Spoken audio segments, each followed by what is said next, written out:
talked them down, we talked about making an agreement with them to call back if they can agree to not.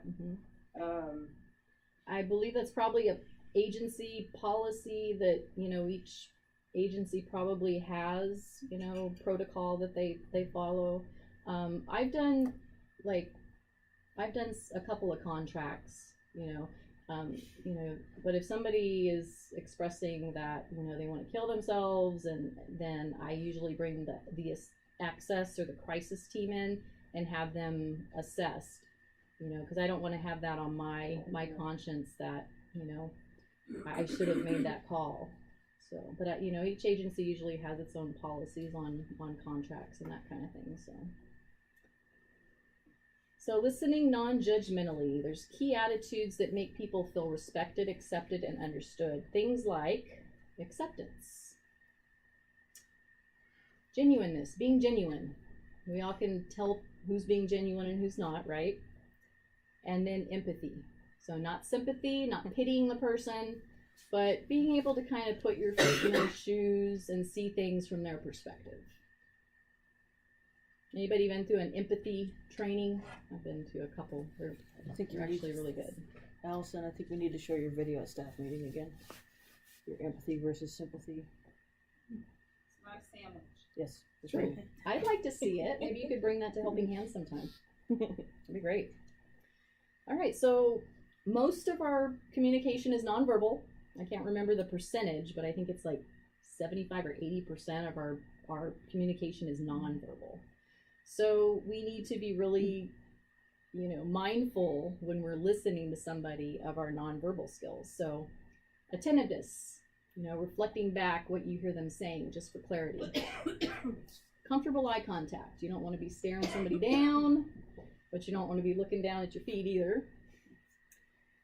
Having an open body posture, not crossing your arms when you're, you know, listening to somebody, because it kind of seems standoffish. Being seated, especially trying to sit next to the person, coming alongside them rather than sitting directly across from them. You know, I mean, it's different for different places, but if you can come alongside the person and say, hey, I'm, you know, here next to you to support you, can be very helpful as well. And not fidgeting. So not twirling our fingers and rocking back and forth. So that was listening non-judgmentally. We talked about assessing for risk of suicide or harm. We talked about listening non-judgmentally. Now we're moving on to G, giving reassurance and information. We always want to treat the person with respect and dignity. We never want to label somebody or refer to them by a diagnosis. Always want to understand that symptoms are an expression of distress or part of an illness. It's not a character defect on their part. We always want to have realistic expectations, not try to tell somebody, oh, you're going to wake up feeling so much better tomorrow. We want to offer consistent emotional support and understanding, because maybe they're not ready to talk now, but if we open that door, maybe they'll want to come back and talk to us later. Always want to give the person hope for recovery. Other people deal with things like this. Things can get better. There are treatments out there. Provide practical help at our level, whatever we're trained in, and then pass it on to the appropriate professional help if necessary.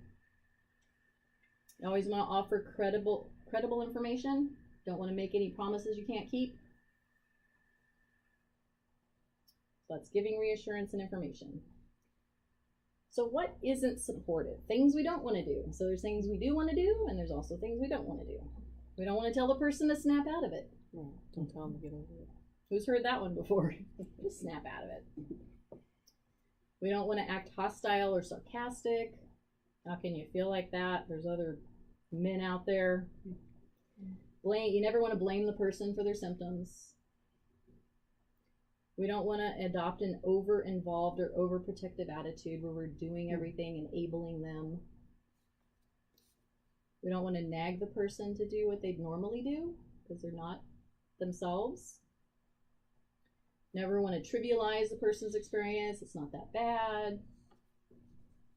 Never want to belittle or dismiss their feelings. Don't want to speak with a patronizing or condescending tone. And we want to try to resist the urge to cure or fix the person. Some of us are fixers. All right, so moving on to E1, encouraging appropriate professional help. So what types of professional help are out there, say, for mental illness? You. Yeah, well, I don't know if I'm professional help. I would be in the self-help and other support strategies. I don't have a degree, like a license or anything. I'm what's known as like a peer. So I have lived experience, but I don't have like my MFT or my LCSW or anything like that. But yeah, I would love to consider myself a professional. I guess I am in some ways, just without the degree. What other types of professional help are out there for people struggling with depression, anxiety, trauma? That's the actual psychiatrists, Yes. and or counselors. Yes. That Right. Therapists. some you can get through work situations because they're actually opening up more to these kind of things. Employee assistance programs. Right. Yeah, definitely.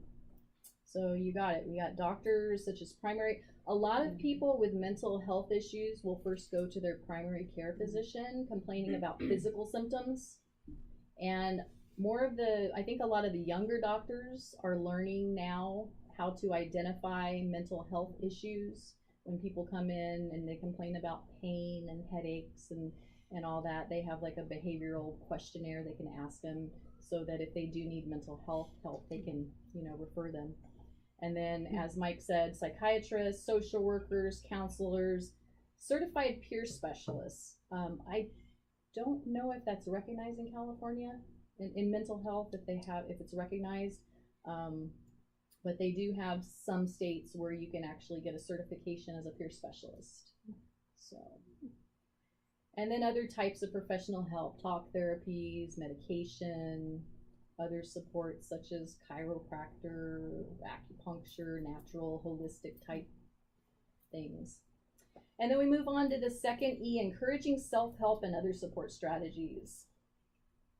Let me ask you first, what do you all do to keep yourselves well? Work out. Exercise, yeah. Yes. Bicycle makes me happy. You give me a funny look. What else? Sometimes What else? I make them paint. Vacation hours. What was that? Utilize vacation hours. Yes. What did you say, Mandy? Sometimes I make them paint at volunteer meetings for Ooh. self-care. Nice. So yeah. So art, music, Mm-hmm. chocolate. Yes. Oh, yes. Bacon.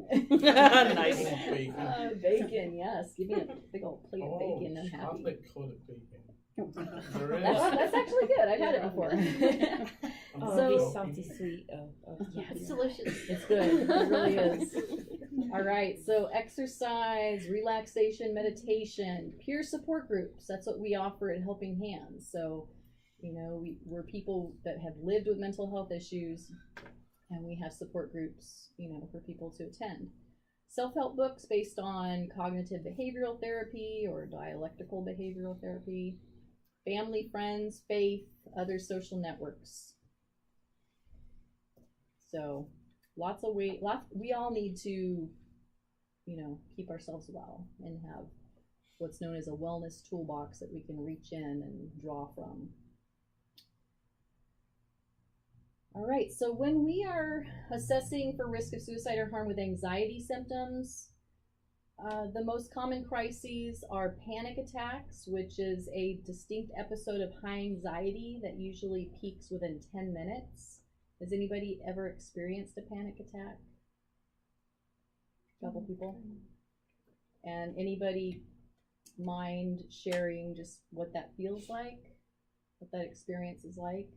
Holy crap! Okay. I thought I was having a heart attack. Yeah. Okay. So scary. Holy crap. Yeah. And then the other That's when I is got the bill. and then the other is a reaction to a traumatic event. So those are the Getting two. the bill. Yeah. Yes. Those are the two crises with anxiety. So here we go. Symptoms of a panic attack.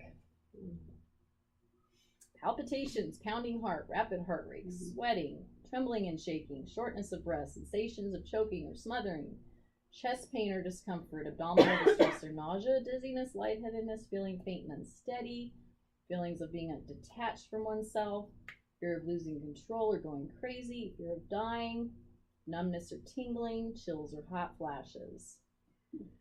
So yes, very scary, right? And somebody's not typically going to have every single symptom, but usually a cluster of these symptoms.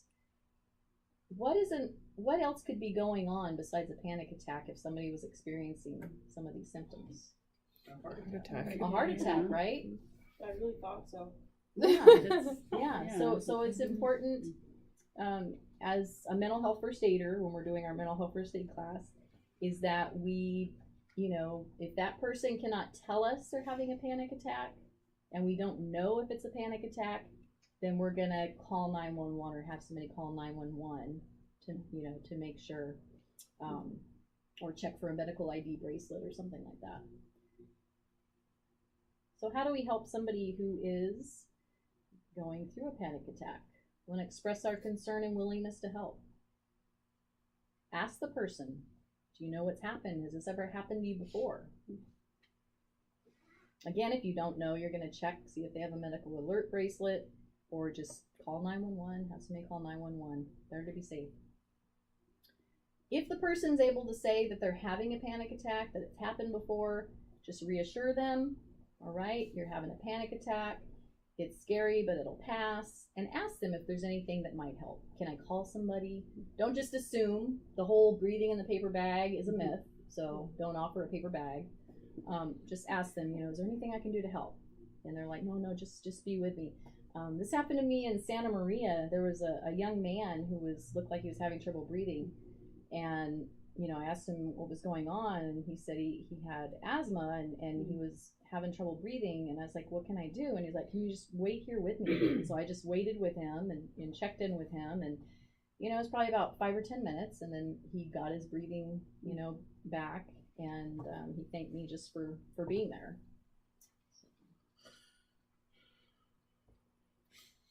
We want to remain calm. It's not going to help if we go into a panic attack with them. We want to speak in a reassuring or firm manner. We might need to repeat ourselves. Speak slowly and clearly. Use short sentences. Be patient. Allow for silence. Acknowledge to them that the terror feels very real. And remind them that while a panic attack is frightening, it's not life-threatening. It'll pass. And reassure them they're safe.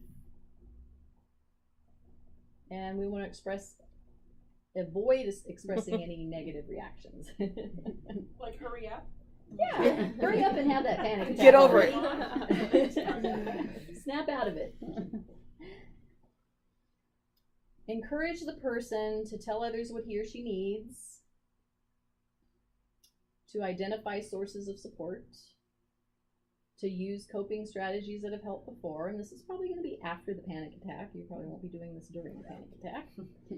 You want to encourage them to take care of themselves, to spend time in a safe and comfortable place. You want to discourage them from using negative coping strategies, to seek professional help if needed. Oops. All right. Continuing on, how to help. So now we're getting into trauma. So when do we know that somebody needs to get, professional help after a traumatic event? We want to encourage seeking professional help if for 4 weeks or more after the trauma, they can't stop thinking about the trauma. They're still upset and fearful. They're unable to escape intense, ongoing, distressing feelings. If they find that important relationships are suffering, if they're feeling jumpy, if they're having nightmares related to the trauma, unable to enjoy life as a result of the trauma, if their symptoms are interfering with their usual activities. So that's when, we need to talk to them about, talking to a professional, about the trauma. Some people are more resilient and, you know, within